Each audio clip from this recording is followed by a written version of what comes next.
محترم مرګري پوښتنه کړې ده چې په ګناه کولو سره تیری نیکی اعمال دا ختمیږي کنه ختمیږي، مثلا څو غیبت کوي یا زنا کوي یا غلا کوي یا بل شي کوي، په دې سره کوم نیک کارونه مخکې کړي یا ختمیږي. محترم مرګري اهل سنت والجماعت متفقه فیصله ده چې داسې ګناهونه چې هغه د شرک او کفر نه وي هغه سره چې کوم مخکې کوم اعمال کړي وي هغه نه ختمیږي.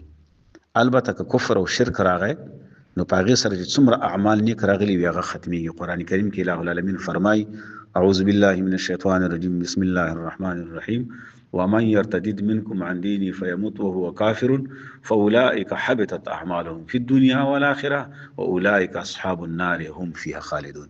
نو کفر او شرک په دې سره تیر اعمال ټول ختميږي.